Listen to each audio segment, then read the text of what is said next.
Hey, what's going on, guys? I hope you all are doing well today. Elliot here, and welcome back to The Fragrance Well.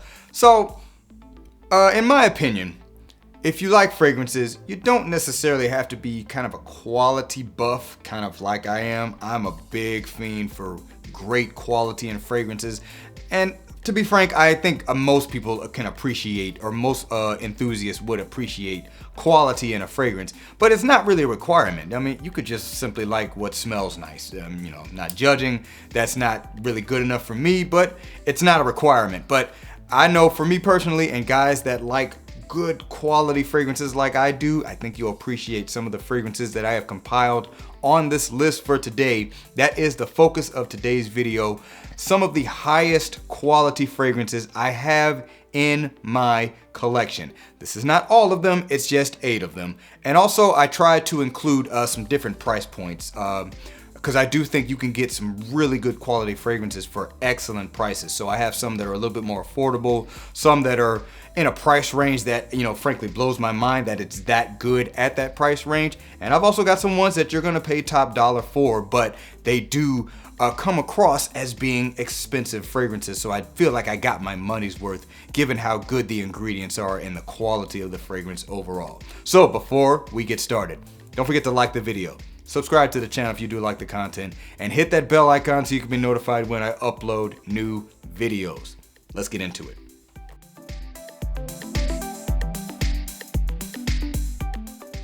Alright, so first up, coming from the house of Jean Varvatos, this is Vintage. Jean Varvatos Vintage. So this one here is pretty well known in the community. This is a new pickup for me. I just got it, but it's one that I discovered a long time ago and knew that I wanted. I don't know why I put it off so long. The price on this one has not changed. I believe I got this for less than $40 if I'm not mistaken, and this is a 120 ml bottle. So it's a great deal, but more importantly, this is some quality juice right here. I think Varvatos has a number of fragrances that are really insane quality for the price that you can get them for. This one here will remind you of kind of a traditionally masculine scent, not quite a barbershop scent, but kind of walking in that same realm, if you will. Has some aromatic notes to it, got a little bit of a sweetness to it, a bit of a leatheriness to it. There's also some tobacco to the fragrance. I think it smells super classy. This one definitely speaks to a gentleman who's a little bit more established, a little bit more confident about who he is, carries himself in a very elegant way.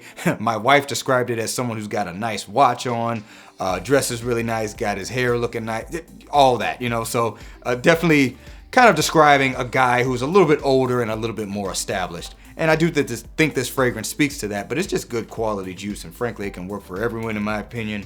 And I just kind of got reminded as to how good this is, and it's amazing you can get fragrance this good for that price. So this is quality stuff for a good price. Once again, from the house of Jean Varvatos, this is Vintage. Okay, so the next one's coming from the house of Louis Vuitton. This is Pacific Chill. Louis Vuitton, Pacific Chill. So if you know anything about Louis Vuitton fragrances, you know they are not cheap. They're not cheap at all. It may be possible to get them for a lower price somewhere. I'm just simply not aware of it. But if it is, feel free to share in the comments. But I typically would just buy it from the boutique because this is not going to be discounted. You run the risk of being scammed. Yada, yada, yada. We're not really getting into all that. Point is, not cheap at all. Expensive fragrance. I would call this luxury designer fragrance. But man, you get your money's worth when it comes to the quality of the ingredients used in a fragrance like this. Let me just say, I consider the previous fragrance to be affordable designer because at full retail, it's less than 200 bucks. That's kind of my cutoff. Any designer fragrance that's over 200 bucks, at that point, I call it luxury designer. So that's how I classify this. But this is some great juice here. Now, just because it's cost more is not a guarantee that it's gonna come across as a quality fragrance. So let me put that out there. I'm not saying you pay more, you're automatically gonna get high quality. That's just not always the case. But this one definitely does a good job of it. This is going to be a citrusy and fruity fragrance. In my opinion, the summer designer release of the year to date. We're pretty much moving out of those summer months, so I don't think we're gonna see too many more summer releases. So this one pretty much gets my vote in that category. And man, the fruits just smell so authentic in this fragrance. It's kind of a combination of fruits. Not one in particular stands out, but it's just this bouquet of fruits accompanied with some very nice citrus accords. And then you just got some stuff in there to kind of help give it a little bit more body to it. I think there's like carrot seed in here. I think that kind of is making up some of the base notes in the fragrance, but it just smells so freaking good. Such high quality and giving a really realistic representation of smelling fruits, if you will. So this one, quality juice in my opinion, for sure. From the house of Louis Vuitton, this is Pacific Chill. Next up, coming from the house of Parfum de Empire, this is Ombre Roose. Parfum de Empire, Ombre Roose. Good thing about this one here is, first of all, this is the best amber fragrance in my collection. It's one of the best ambers I've smelled so far. It could possibly be one of the best ambers on the market overall. But the great thing about it is super quality juice for not a bad price. I think I got this off of fragrancebuy.ca. Let's just call it 80 bucks. I think it was slightly less than 80 bucks. So just to round it out, make it simple, let's just call it $80.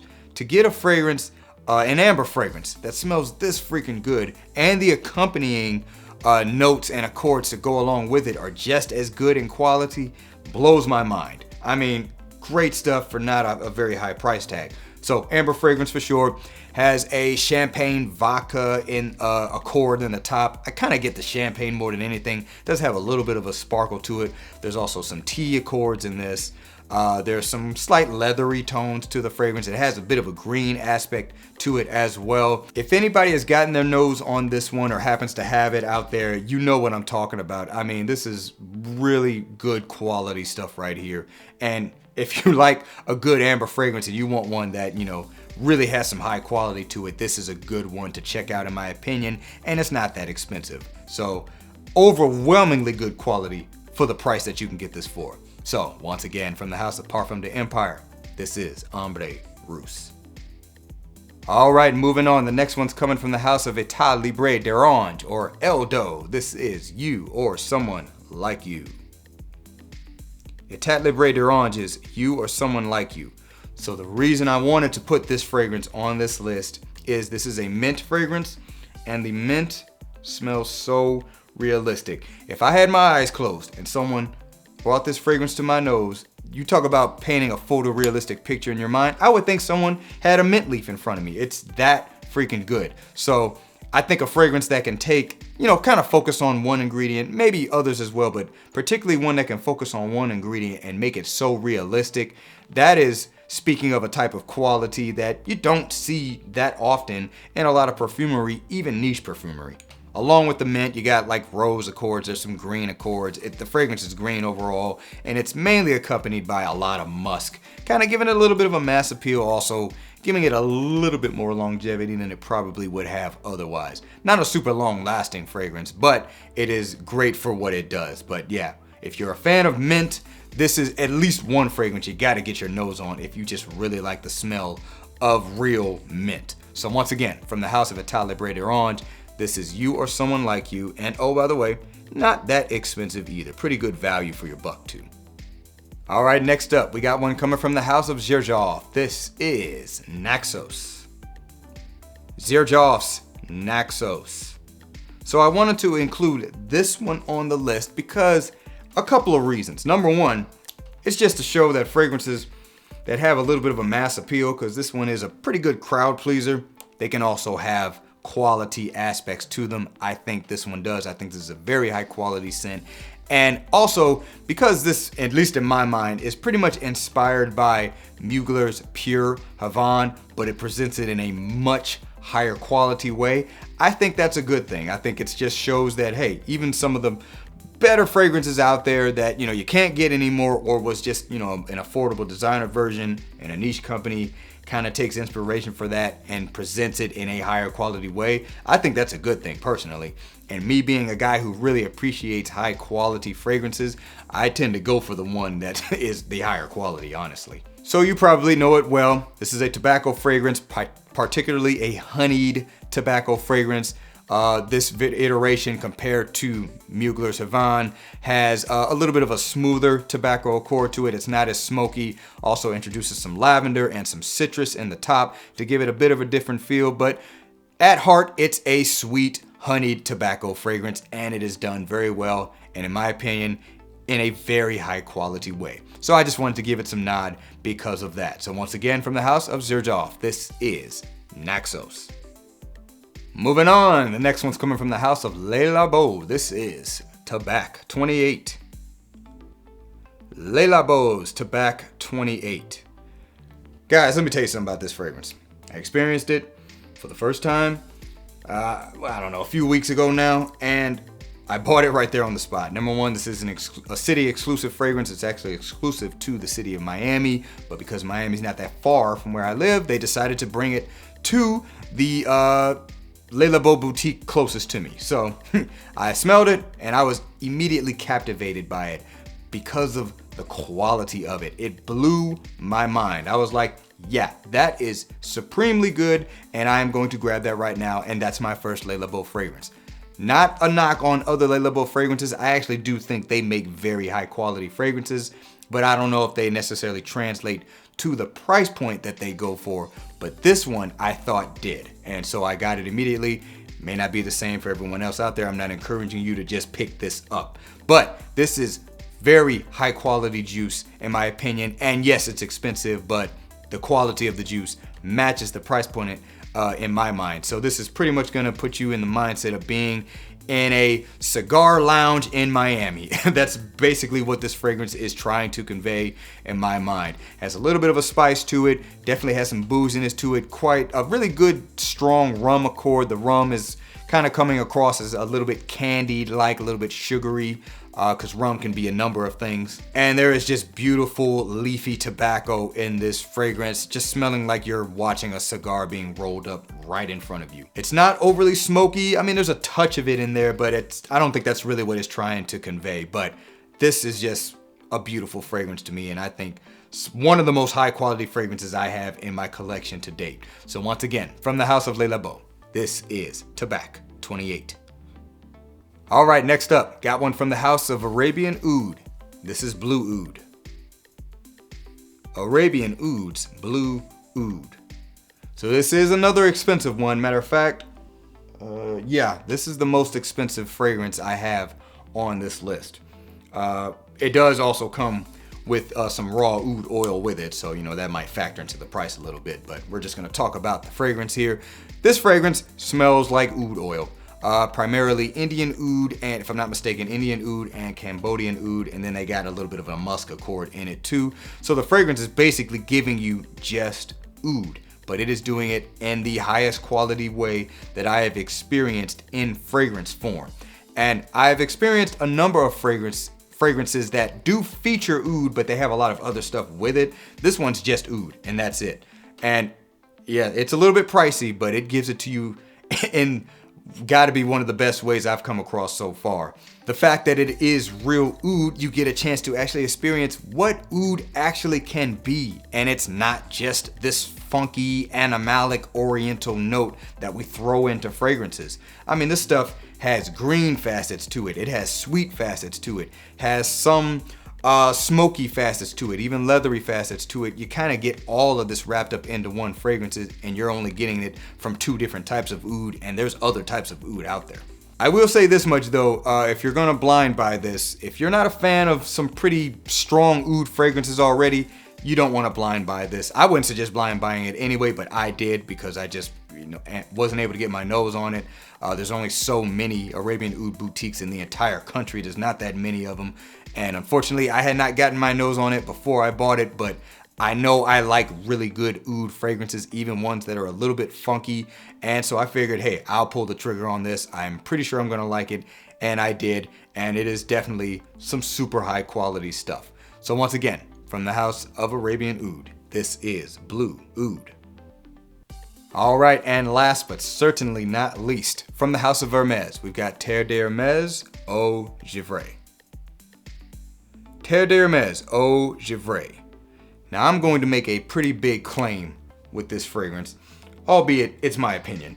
But in my opinion, over the last 2 years, this is the highest quality designer, affordable designer fragrance to come out onto the market within the last 2 years.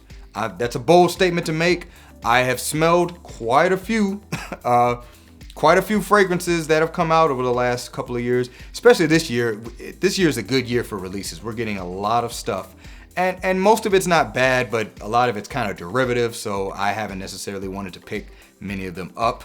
But yeah, I think this is one, if not one of, it's the highest quality designer fragrance to come out in the last couple of years. Affordable designer, that is, under $200. And man, I mean, the thing smells like pure grapefruit juice. Pure grapefruit juice with a little bit of spice, some fresh juniper mixed in with it, and of course a little bit of vetiver in the background. I mean, it's a simple fragrance, but it is so freaking good for the quality that it is. Now, on discounters, it's not horrible. It's not super affordable. This is the smaller bottle. Most people probably want to get the bigger bottle. I think the bigger bottle, even at a discounted rate, is going to cost you close to $100. I think this cost me $70. Don't fully remember. Doesn't matter. Even for the price point, I think this sits well above what it is being sold for. And personally, I wouldn't mind buying this at full retail. I'm not saying you should, but I wouldn't mind buying this at full retail. I think this is an amazing composition. And yeah, quality, you definitely get it out of this fragrance, in my opinion. Once again, from the house of Hermes, this is Terre de Hermes Eau Givree. All right, guys, that's gonna do it for this list. That was 8 of some of the highest quality fragrances I have in my fragrance cabinet. Feel free to comment below and let me know what are some of the highest quality fragrances you've come across, or some that you have in your collection. I mean, the sky's the limit. You know, quality in some ways can also be a little bit subjective, because it kind of depends on your experience level with a lot of fragrances. So feel free to share whatever you think is a high quality fragrance down in the comments below. I appreciate you guys watching all the way into the end. Remember to be well and smell well. And I will see you in the next episode of The Fragrance Well. Have a good one.